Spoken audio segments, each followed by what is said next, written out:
I think this will be my last visit. Whoa, wait a second. I'm not letting you out of here then. What do you mean this is going to be your last visit? Why? No, you were very mean to me. Thank you so much. Goodbye. I'm just telling you right now, okay? Just put your manners back in. Uh-oh. We losing? You know what? Go F yourself. You know what? All right. Your network. TV shows can be a minefield where even the most seasoned stars can be caught off guard by a tricky question or a too bold host. But what happens when these stars finally decided they've had enough? It was 1999, and Tom Selleck walked onto the Rosie O'Donnell show expecting to promote his new movie, The Love Letter. Little did he know that Rosie had other plans. Just weeks after the Columbine High School tragedy, Rosie turned the conversation from romance to gun control, grilling Selleck about his affiliation with the NRA. I can't speak for the NRA. But you are their spokesperson, Tom, so you have to be responsible for what they say. I'm not a spokesperson. But if you put your name out and say, I, Tom don't put words in Selleck. my mouth. I'm not a spokesperson. Remember you're how calm saying that you said you'd be? Now you're questioning my humanity. No, not your humanity. I think you're a very humane man. Okay, I'm saying well, that if you say I disagree with you, but I think you're being But you stupid. can't say that. Selleck, visibly uncomfortable, defended himself, saying he wasn't there to represent the NRA, but to talk about his film. You feel attacked, I feel attacked. You feel misunderstood. I haven't attacked you. Well, I think that in a different... I disagreed with you. I haven't mentioned assault weapons once. I haven't mentioned a lot of things once. I didn't come on your show to have a debate. I came on your show to plug a movie. If you think Tom Selleck had it rough, wait until you hear how Anna Nicole Smith was treated in 2002. Why are you not getting the money from that old dude's estate? I don't understand. Why do you call him an old dude? Because I don't know his name. Personal to me. But he is old. His name is the same as No, he's yours. dead now. His name is Howard. The early 2000s were wild, but nothing quite matched the chaos of Anna Nicole Smith's interview with Howard Stern. Known for his shock jock antics, Stern immediately went after Smith's weight, a topic that had already made her the butt of countless tabloid jokes. The way you dress and stuff, I don't think you're aware that you're a heavy-set woman. I know I'm a big woman, so what? So I was guessing your weight. Can you please get on the scale, and then we'll have an over-under. That's all. No. Why not? Why not? I'm not going to get on the scale if you got to weigh me. If you get on the scale, I'm serious. Why would you want me to get on the scale I'll tell you why. so you could humiliate me? No. Instead of celebrating her for who she was, Stern chose to highlight her struggles, making for an excruciatingly uncomfortable exchange. When Anna Nicole is so liberated, why is Anna Nicole embarrassed to say how much she weighs? Because I'm not going to do that. All I'm going to hear is pop jokes from you. What? All I hear is more jokes and more slander. No, not slander. Things from you. If you thought Howard Stern's approach was bold, just wait until you see how Matt Lauer took things to another level with Tom Cruise in 2005. The difference is this was not against her will, though. But this wasn't against Brooke's will. Matt, I'm asking you a question. I understand there's abuse of all of these things. No, you see, here's the problem. You don't know the history of psychiatry. I do. Tom Cruise's interview with Matt Lauer on NBC's Today Show is legendary for all the wrong reasons. While promoting War of the Worlds, Lauer steered the conversation toward Cruise's controversial views on psychiatry, specifically his criticism of Brooke Shields for using antidepressants. So postpartum depression to you is Matt, kind of a little psychological gobbledygook? No, I did not say that. I'm just asking, what would you call it? That's not what I'm saying. That's an alteration of what I'm saying. I'm saying that drugs aren't the answer. The thing that I'm saying about Brooke is that there's misinformation, okay? And she doesn't understand the history of psychiatry. She doesn't understand in the same way that you don't understand it, man. The tension was palpable, and Cruise's frustration only grew as the interview continued. What was supposed to be a promotional appearance turned into a full-blown debate on mental health, leaving viewers cringing. Maybe there are too many kids on Ritalin. Maybe electric shock. Too many kids on Ritalin, Matt. I'm just saying, but aren't there examples where it works? Matt, you're glib. You don't even know what Ritalin is. Still reeling from his clash with Lauer, Tom Cruise found himself in yet another heated interview, this time with Australian journalist Peter Overton on 60 Minutes. This is what Scientology is, that you're a bunch on a lunatic fringe or whatever. Does that? Peter? Tom? No one's ever said that to me. When Overton questioned Cruz about his relationship with ex-wife Nicole Kidman, Cruz's demeanor changed instantly. Was Nicole the love of your life? What do you mean, Peter? You were married for 10 years. Listen, we raised children. How do you answer that? How do you answer that question? The tension escalated as Cruz lectured Overton on the ethics of journalism, making it clear that some questions were simply off limits. Here's the thing, Peter. Yeah. You're stepping over a line now. You're stepping over a line. You know you are. I suppose they're questions that people want to know. Peter, you want to know. I'm just telling you right now, okay? Just put your manners back in. The incident was like a masterclass in how to shut down an interviewer, but also a reminder of Cruz's tightly controlled public image. While Tom Cruise might have been able to control the narrative, Mel Gibson's 2010 interview went off the rails. Do you feel like you're a different person, maybe a better person than you were 5 years ago, 4 years ago? I mean, everything that we've read about, you've gone through a lot of ups and downs in the past few years. Oh yeah, 4 or 5 years, yeah. It's a real roller coaster ride.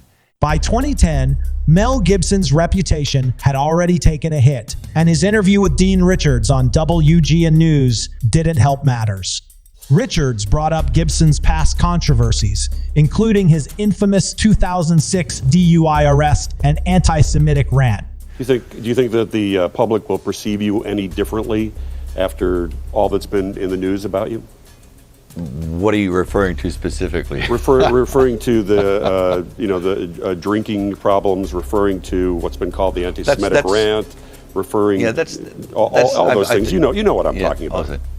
Okay, so that's almost 4 years ago, dude. I mean, I've moved on. I guess you haven't. Thinking the cameras were off, Gibson muttered a curse word at the host. Edge of Darkness opens today. It's good to see you back in the saddle and doing what you do best. Thanks a lot for joining us, Mel. Take care. Bye-bye. So. Unfortunately for Gibson, the cameras were still rolling.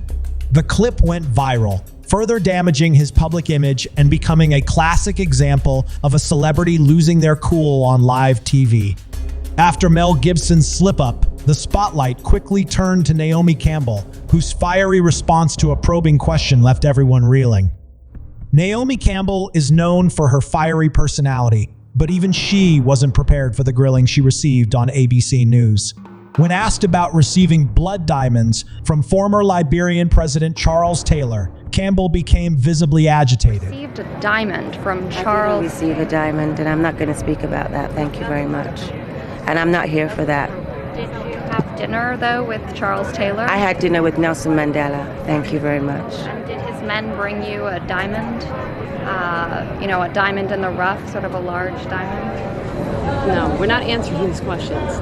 The question was not only uncomfortable, but also deeply personal, touching on her involvement in a war crime trial. Unable to hide her frustration, Campbell walked out of the interview, swatting at the camera on her way out. Well, we've been told that you didn't help the prosecution sort of in this very important case. Sorry. Thank you so much. Goodbye. As Naomi Campbell stormed out, leaving viewers stunned, Anne Hathaway would soon face her own uncomfortable moment on live TV. Anne Hathaway's 2012 interview with Matt Lauer is a textbook example of how not to handle a wardrobe malfunction. After paparazzi captured an unfortunate moment of Hathaway exiting a car, Lauer decided to kick off the interview with, "Seen a lot of you lately." Sorry about that. You were. I'd be happy to stay home, but the film. Let's just get it out of the way. You had a little wardrobe malfunction the other night. What's the lesson learned from something like that, other than that you keep smiling, which you always do? Well, Hathaway, clearly uncomfortable, responded with grace, redirecting the conversation to her work in her new movie. Yeah, so let's get back to Les Mis. One of the most creative turns of a question I have ever heard, and I'm going to take it at that. That's fine. After Hathaway handled an awkward comment with grace, Russell Brand would soon show the world how to turn the tables on an entire panel of unprepared hosts. I can't understand a single joke you say. You can't understand it. Can you I understand me? Yes, but I'm telling you, when I'm driving in the car and everyone's laughing in the audience of the radio, I'm like, I have no idea what he's It's best you focus on your driving, Brian. You're a man, you don't want to be distracted by humour. You might crash into a pedestrian. Okay. So it's a good thing. Russell Brand's 2013 appearance on Morning Joe started awkwardly and quickly spiraled into chaos. The hosts seemed more interested in making jokes at Brand's expense than actually interviewing him, referring to him in the third person as if he weren't there. I think this is my first brand experience. Yeah. I think it's not listening to him, it's experience. It's just sort of taking it all in. You are talking about me as if I'm not here and as if I'm an extraterrestrial. You shouldn't say he when a person is present. You should refer to the person by their name. That's basic good manners. Brand, with his quick wit, took control of the situation, calling out the hosts for their unprofessional behavior and even educating them on their own show. If we care about your views here on Morning Joe, we'll be talking about those later. Here with me are Brian and Kat. Brian, nice tie. What do you think about Edward Snowden? What do you think about the situation with Snowden? I don't know what's wrong with you. I understand everything he said. No, it's because you're looking at him. When you don't see him and you don't see the lips I understand the whole thing. Stop saying he. I'm present. Russell. What's wrong with your manners? It was a masterclass in how to handle a condescending interview, with Brand walking away the clear winner. After Russell Brand skillfully turned the tables on his interviewers, Andrew Dice Clay would take a very different approach, unleashing his fury on live television. Andrew Dice Clay has never been one to hold back, and his 2013 interview on CNN was no exception. The anchor's dismissive tone, referring to Clay as a headline guy who ran a gym, struck a nerve. You were a headline guy. I'm still a headline guy. You know what I mean? You were running a gym. Tell us about that. Running a gym? Weren't you running a gym at some point? You're supposed to be a news guy. Where you getting your It's our information? research. You weren't. This is ridiculous. I come on CNN and the guy don't even know what he's talking about. Go ahead. You at no point were you running a gym? No, running a gym. What, you need a workout or something? Clay launched into a profanity-laden tirade, dropping numerous F-bombs before storming off the set. Every time I do an interview, a guy wants to open his mouth. Can't even do a little routine here. We thought that you could what? hold Go back. yourself. You know what? All right. The whole network. Following Andrew Dice Clay's explosive outburst, Samuel L. Jackson would soon deliver his own unforgettable moment. When entertainment reporter Sam Rubin confused Samuel L. Jackson with Lawrence Fishburne during a 2014 interview, Jackson's reaction was swift and cutting. Did you get a lot of reaction to that Super Bowl commercial? What Super Bowl commercial? Oh, you know what? I've been my mistake. See, you're as crazy as the people on Twitter. Right. I'm not Lawrence Fishburne. That's my fault. I know that. That was my fault. My mistake. You know what? We don't all look alike. Flavia, you're exactly we may be all black and famous. You but are we all don't look guilty. alike. The exchange went viral, serving as a reminder that even the most seasoned reporters can make cringe-worthy mistakes. But Jackson wasn't the only star to put a reporter in their place. Joan Rivers did the same thing later that year. You've got best-selling books, you sell out on stage, even with your fashion critiquing. While it's very mean in some ways, people can't wait to hear what you have to say. Really? It's not mean? Joan Rivers was known for her sharp tongue, and she didn't hold back during a 2014 interview. When the anchor criticized her comedy as mean and questioned her use of fur, Rivers fired back, defending her right to make jokes and calling out the interviewer for turning the conversation negative. You know, this whole interview is becoming a defensive interview. No! Are you wearing leather shoes? Yeah, Shut up. I'm talking. You know what I mean? I don't want to hear. You're wearing fur. You're wearing leather shoes. I'm not an activist, but I'm saying you're eating chicken. Yeah. You're eating meat. I don't want to hear this nonsense. The tension culminated in Rivers ripping off her microphone and walking out of the interview, proving once again that she wasn't afraid to speak her mind. There were people who were upset, and you're just saying, no, you know, I'm going. I really am going because all you have done is negative. No. All you have done is negative. I haven't heard negative. I make people laugh for 50 years. I work for animal rights. Stop it with, and you do this, and you're mean, and you're that. You are not the one to interview a person who does humor. Sorry. Are we serious? After Joan Rivers fiercely defended her comedy, Kate Mara would face her own battle against inappropriate comments during an interview the following year.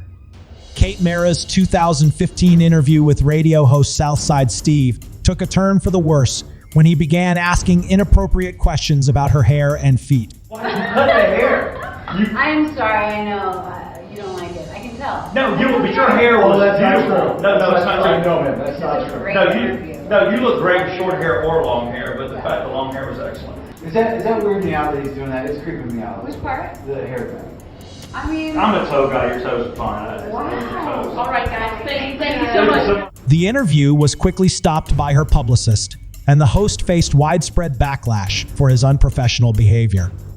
Just when you thought things couldn't get more awkward, Cara Delevingne's 2015 interview on Good Day Sacramento took the cake. Cara Delevingne is in the movie. She joins us live from New York City to talk about Paper Towns. Did you get a chance to read it, or do you even have time to sit and read?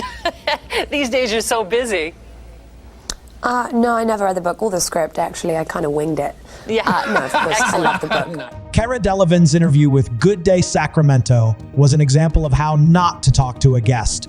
The anchor started by calling her Carla, then questioned her enthusiasm, and even suggested to take a nap. You do seem a bit irritated. Perhaps it's just us. No, I think it's just you. I think it probably is us. Well, then on that note... We figured as much. We'll let you go then. How about that? We'll let you go take a little nap, maybe get a Red Bull. How about that? Cara Delevingne, thank you so much for your time. Paper Towns. It was a prime example of how a lack of preparation can derail an interview in seconds. That's so funny. Let's tune in and see what you... Oh, they went to bars. Wow. She was in a mood. From awkward to downright uncomfortable, Kristen Stewart would soon face an awkward live moment of her own. In 2016, Kristen Stewart appeared on The Late Show with Stephen Colbert, where a microphone malfunction set the stage for an awkward moment. Instead of asking Stewart to adjust her own microphone, Colbert deliberately reached into her chest area without warning to fix the mic himself. I'll just do one thing here. I just want to take this mic and put this and maybe adjust your mic slightly. We're going to cut this part out because it's a little too intimate. Wow. But your chain, if you don't mind, your chain was hitting your mic and we couldn't hear you. This unexpected and invasive action left Stewart visibly uncomfortable, and she awkwardly responded. Can we do the show now? Like, honestly, All right. This moment shows us that Stephen Colbert could definitely learn a thing or two about consent and personal space from Jackass cast member Chris Pontius. I can't take him off your boob unless you give me permission. After Kristen Stewart handled her on-air mishap, Jamie Foxx would soon take things into his own hands when faced with an unexpected and personal question on live TV. Jamie Foxx has always been private about his relationship with Katie Holmes, so when ESPN SportsCenter host Michael Smith asked about their relationship, Fox made his feelings clear. Did you and Katie Holmes play basketball for Valentine's Day? Like some real loving basketball game? Uh-oh. Are we losing? After Jamie Foxx made a bold exit to avoid a personal question, Matthew McConaughey would soon find himself deflecting a similarly tricky inquiry with his signature calm and wit. In 2018, Matthew McConaughey appeared on The View and found himself in the middle of a tense moment with Joy Behar. Behar, known for her direct questions, started by asking McConaughey about the anti-vaxxers, a topic McConaughey tried to sidestep without giving a direct answer. He brings them up and where they started. Anti-vaxxer? An anti-vaxxer? I believe so, yeah. Just saying. Way to bring it down, Joy. I'm just kidding. Tensions rose when Behar shifted the conversation to his political views on anti-gun legislation, specifically asking, Do you think you could get elected in Texas being anti-gun? Do I think I could get elected in Texas being anti-gun? One thing about if me in politics is to give you a direct statement right there is be playing a game that I'm not interested in playing. Okay. To give you a direct statement right there. His calm but firm response highlighted his ability to steer the conversation away from controversy, ensuring the interview stayed on his terms.